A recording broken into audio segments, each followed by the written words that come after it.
নমস্কার, সনাতন ধর্মকথা চ্যানেলে আপনাদের সবাইকে স্বাগত। আজ জ্যৈষ্ঠ মাসের 18 তারিখ মঙ্গলবার, কৃষ্ণপক্ষের দ্বিতীয়া তিথি, মহাভারতের সভা পর্বের 54তম অধ্যায়ে পাণ্ডব নির্যাতনে দুর্যোধনের প্রবন্ধ পর্ব শুরু করব। নারায়ণং নমস্কৃত্য নরং চৈব নরোত্তমং দেবীং সরস্বতীং ব্যাসাং ততো জয়মুদীরয়েৎ। দুর্যোধন বললেন, মহারাজ, আপনি পরিণত প্রজ্ঞ, বৃদ্ধ সেবী এবং জিতেন্দ্রীয় হয়ে আপনারই পুত্রদের নিজেদের কার্য সাধনে ব্যাঘাত দিচ্ছেন। দেবগুরু বৃহস্পতি লোক ব্যাপার এবং রাজ ব্যাপার এই উভয় নানাবিধ বিষয়কে পৃথক বলে নির্দেশ করেছেন। অতএব রাজারা সর্বদাই অপ্রমত্ত হয়ে নিজেদের স্বার্থ চিন্তা করবে। ক্ষত্রিয়দের জয়ই প্রধান বৃত্তি। অতএব এটি ধর্ম হোক আর অধর্ম হোক, নিজেদের বিষয়ে দোষ গুণের আশঙ্কা কি? যেমন সারথি কষাঘাতের দ্বারা সকল দিকেই অশ্ব চালনা করে, তেমনি আত্ম অভিমানী ব্যক্তি পর সম্পত্তি গ্রহণের অভিলাষে সর্বদিকে ধাবমান হয়। যে গূঢ় কিংবা বাহ্য উপায় দ্বারা শত্রুদেরকে সংহার করা যায়, সেই উপায়ই শাস্ত্রধারীদের শাস্ত্রস্বরূপ। কে শত্রু কে মিত্র তাতে কোনো প্রমাণ নেই। যে যাকে দোষ দেয় সেই তার শত্রু। সমৃদ্ধি বৃদ্ধির বিষয়ে অসন্তোষই মূল কারণ। অতএব অসন্তোষ বৃদ্ধির বিষয়ে কোনো কিছু না করাই কর্তব্য।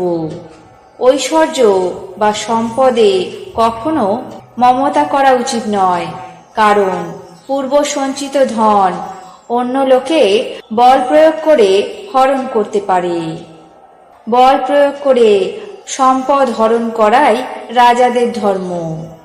দেবরাজ ইন্দ্র কারো ক্ষতি করব না এমন অঙ্গীকার করেও নমচির শিরচ্ছেদ করেছিলেন।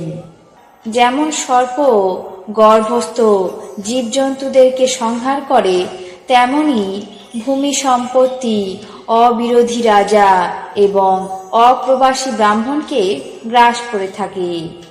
জাতি অনুসারে কেউ কারো শত্রু হতে পারে না। সমব্যবসায়ী হলেই সে শত্রু হয়। যে ব্যক্তি মোহের বশে সামনের সমস্ত শত্রুকে উপেক্ষা করে পরিবর্ধিত ব্যাধির মতো সেই শত্রু তারই মূল উচ্ছেদ করে থাকে।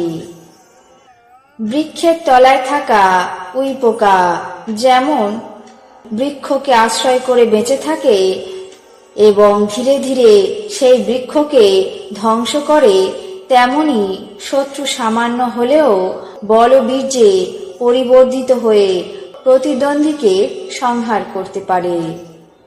হে মহারাজ, বিপক্ষ লক্ষ্মী যেন আপনার প্রীতিকর না হয়।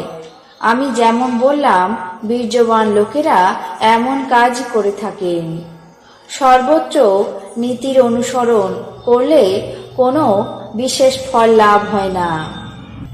যে ব্যক্তি অর্থ বৃদ্ধির অভিলাষ করে, সে নিঃসন্দেহে জ্ঞাতির মধ্যে পরিবর্ধিত হয়ে থাকে, কারণ বিক্রম সদ্যই বুদ্ধি সম্পাদন করে থাকে। এখন হয় পাণ্ডবদের রাজলক্ষ্মী লাভ করব, নতুবা যুদ্ধে নিজের শরীর ত্যাগ করব।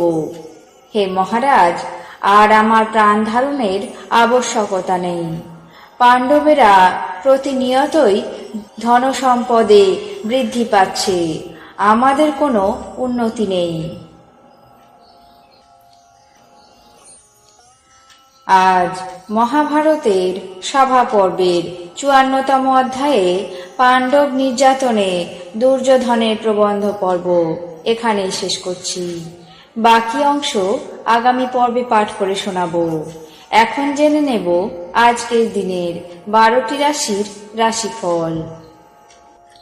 মেষ মূর্ছাপাত, বৃষ বন্ধু বিবাদ, মিথুন আর্থিক চিন্তা, কর্কট ঈর্ষান্বিত, সিংহ মানসিক অবসাদ, কন্যা বদনামের সম্ভাবনা, তুলা সুপরামর্শে লাভ, বৃশ্চিক বিবাদে জড়িত, ধনু ভাতৃবিরোধ, মকর নানা বাধা, কুম্ভ পত্নী বিরহ, মীন দান ধ্যানে রত।